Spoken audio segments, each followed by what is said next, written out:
చెప్తా ఉన్నారు. నేను ఇవాళ ఒకటే చెప్తా ఉన్నా, ప్రతి పోలీసు వ్యక్తికి కూడా చెప్తా ఉన్నా, మీ టోపీ మీద ఉన్న 3 సింహాలకు కనిపించే ఆ సింహాలకు సెల్యూట్ కొట్టడం మొదలుపెట్టండి. తెలుగుదేశం పార్టీ నాయకులకు సెల్యూట్ కొట్టడం మొదలుపెట్టి, వీళ్ళు చెప్పినట్టుగా చేయడం మొదలుపెట్టి, అన్యాయాలు చేయడం మొదలు పెడితే మాత్రం ఎల్లకాలము తెలుగుదేశం పార్టీ ప్రభుత్వమే ఉండదు అని చెప్పి ఇవాళ ప్రతి అధికారికి కూడా నేను తెలియజేస్తా ఉన్నా. రేపొద్దున మళ్ళీ మా అధికారం వస్తుంది. వచ్చినప్పుడు అన్యాయం చేసిన వీళ్ళందరినీ, వీళ్ళ అధికారులందరినీ, అన్యాయం చేసిన ఈ నాయకులందరినీ కూడా బట్టలు కూడా తీసి నిలబెడతామని చెప్పి కూడా ఈ సందర్భంగా తెలియజేస్తా ఉన్నాను. ఎవరిని వదిలిపెట్టేది ఉండదు. ఇదే వంశీని అరెస్ట్ చేసేటప్పుడు సిఐ అన్నాడట, నేను 1.5 సంవత్సరంలో రిటైర్ అయిపోతాను అని చెప్పి. రిటైర్ అయిపోయినా కూడా, సప్త సముద్రాల అవతల ఉన్నా కూడా మొత్తం అందరినీ కూడా పిలిపిస్తామని చెప్పి కూడా ఈ సందర్భంగా చెప్తా ఉన్నా. చట్టం ముందు నిలబడేట్టుగా చేస్తాం, బట్టలు ఊడదీస్తాం, న్యాయం జరిగేట్టుగా చేస్తాం అని ప్రతి ఒక్కరికి కూడా తెలియజేస్తా ఉన్నాం. ఈ మాదిరిగా అన్యాయం చేయడం మొదలు పెడితే మాత్రం ఖచ్చితంగా ప్రజలు, దేవుడు ఇద్దరు కూడా వీళ్ళను శిక్షించే కార్యక్రమం ఖచ్చితంగా జరుగుతుందని చెప్పి సందర్భంగా మరొక్కసారి వీళ్ళందరికీ కూడా చెప్తా ఉన్నా. అన్యాయంలో భాగస్వాములు కావద్దండి. మీ టోపీ మీద ఉన్న సింహాలను గౌరవించండి, వాటికి సెల్యూట్ కొట్టండి, మీ వ్యక్తిత్వాన్ని కాపాడుకోండి అని చెప్పి ఈ ప్రతి అధికారికి కూడా ఈ సందర్భంగా తెలియజేస్తా ఉన్నా. కొంతమంది లీడర్స్ని టార్గెట్ చేసి అరెస్ట్ చేస్తున్నారు. ఇవాళ వంశీ, ఇటీవల కొంతమంది అరెస్ట్, నందిగం సురేష్, ఇట్లా దాన్ని ఎలా చూడాలి? ప్రజాస్వామ్యం కూలిపోతా ఉంది అని చెప్పడానికి ఇవన్నీ నిదర్శనాలు. ప్రతి కేసు ఇల్లీగల్ కేసే. ప్రతి కేసులోనూ కూడా వీళ్ళే బెదిరిస్తూ ఉన్నారు, అవతలోడు బెదిరిస్తూ ఉన్నాడు అని చెప్పి వీళ్ళే కేసులు పెడతా ఉన్నారు. అసలు బెదిరించేది ఎవరిని బెదిరిస్తూ ఉన్నారు? ప్రతి విషయంలోనూ వీళ్ళే.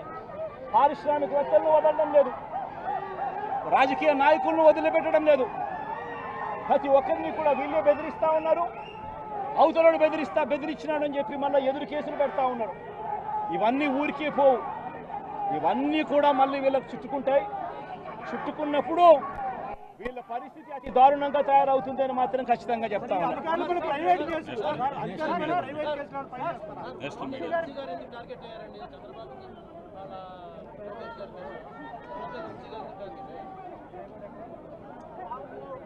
వంశీని ఎందుకు టార్గెట్ చేస్తా ఉన్నారు అనేది చంద్రబాబు నాయుడు గారికి వంశీని చూస్తే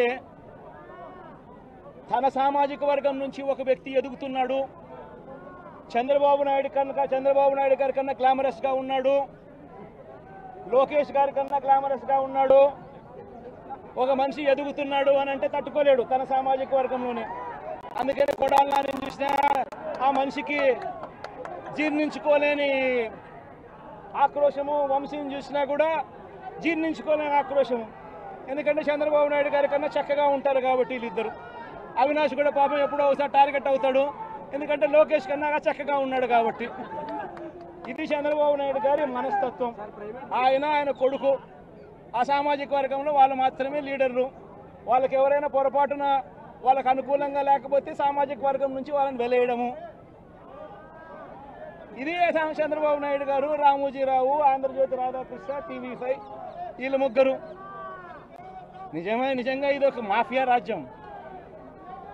చంద్రబాబు నాయుడు అనే వ్యక్తిని ముఖ్యమంత్రిగా చేయడం కోసం, చంద్రబాబు నాయుడు అనే వ్యక్తికి ఓట్లు వేయించడం కోసం ఒక మాఫియా సామ్రాజ్యం వీళ్ళంతా. ఆ మాఫియా సామ్రాజ్యంలో ఎవరైనా చంద్రబాబు నాయుడు గారికి వ్యతిరేకంగా వాళ్ళ సామాజిక వర్గంలో ఈ అవినాష్ కానీ, నాని కానీ, వంశీ కానీ ఇలాంటి వాళ్ళు ఎవరైనా నిలబడితే, పాప మా శంకర్రావు కానీ, మా బ్రహ్మనాయుడు కానీ ఇటువంటి వాళ్ళు ఎవరైనా నిలబడితే అంతే, వాళ్ళ సామాజిక వర్గంలో తప్పు పుట్టారు, వాళ్ళ అన్యాయస్తులు అని వాళ్ళ మీద తప్పుడు కేసులు పెట్టడం, వాళ్ళ మీద ఇల్లీగల్ అరెస్ట్ చేయించడం, వాళ్ళ మీద బురద జల్లడం, వాళ్ళని ట్రోల్ చేయించడము, ఇవన్నీ కూడా చంద్రబాబు నాయుడు గారి నైజం.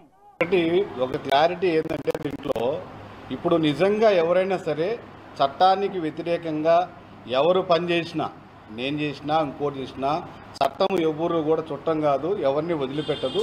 ఆ చట్టానికి సంబంధించి దాని మీద సంబంధించి ఏదైనా చేసుకోవచ్చు. కానీ ఇలాంటి బెదిరింపు వ్యాఖ్యలు చేయడం వల్ల ఏమవుతుంది, పోలీసు వ్యవస్థ ఆత్మస్థైర్యం దెబ్బతిని అది వేరే విధంగా సమాజం మీద పడకూడదని చెప్పి ఈ సందర్భంగా మీకు మరొకసారి విజ్ఞప్తి చేస్తాను. ఈరోజు మాజీ ముఖ్యమంత్రి శ్రీ వైఎస్ జగన్మోహన్ రెడ్డి గారు పోలీసులను ఉద్దేశించి ప్రెస్ మీట్లో పోలీసులు రిటైర్డ్ అయిన తర్వాత కూడా బట్టలు కూడా తీసి నిలబెడతానని చెప్పేటటువంటి వ్యాఖ్యలను ఆంధ్రప్రదేశ్ పోలీస్ అధికారులను తీవ్రంగా పరిగణిస్తూ ఖండిస్తూ ఉన్నాం. ఎందుకంటే గతంలో 9 నెలల క్రితము మీ ప్రభుత్వంలో కూడా ఇదే పోలీసులు పనిచేశారని చెప్పి ఒకసారి గుర్తు చేస్తూ ఉన్నాం. ఎందుకంటే పోలీసులు ఎప్పుడు కూడా చట్టానికి, న్యాయానికి, సత్యానికి, ధర్మానికి నిలబడిన ఆ 4 సింహాలు పోలీసు దానికి సెల్యూట్ చేస్తామే తప్ప చట్టాల పట్ల, ప్రజాస్వామ్యం పట్ల వ్యతిరేకత ఉన్న వాళ్ళకి ఎవరికి కూడా మేము సెల్యూట్ కొట్టమని చెప్పేసి ఈ సందర్భంగా తెలియపరుస్తూ ఉన్నాం. రిటైర్డ్ అయిన తర్వాత కూడా ఆ విధంగా మీరు అంటే మాజీ ముఖ్యమంత్రిగా పనిచేసిన మీరు 5 సంవత్సరాలు ఈ రాష్ట్ర ముఖ్యమంత్రిగా ఉండి కూడా ఈరోజు ఈ విధంగా మాట్లాడుతుంటే అది చాలా దురదృష్టకరంగా ఆంధ్రప్రదేశ్ పోలీస్ అధికారుల సంఘం భావిస్తూ ఉన్నది. ఎందుకంటే మీరు ఈ విధంగా మాట్లాడటం వల్ల మీరే వీళ్ళు ఈ విధంగా మాట్లాడితే మీ కింద వాళ్ళు ఇంక ఎలా మాట్లాడతారో ఒకసారి మీరు మననం చేసుకోవాలి.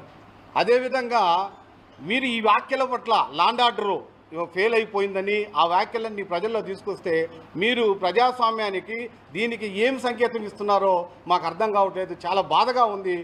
మీ వ్యాఖ్యలు మా ఆత్మధైర్యాన్ని, మనోభావాల్ని దెబ్బతీసే విధంగా ఉన్నాయి కాబట్టి మీ వ్యాఖ్యలను వెనక్కి తీసుకోవాలని చెప్పేసి ఆంధ్రప్రదేశ్ పోలీస్ అధికారుల సంఘం నుంచి మీకు విజ్ఞప్తి చేస్తూ ఉన్నాం.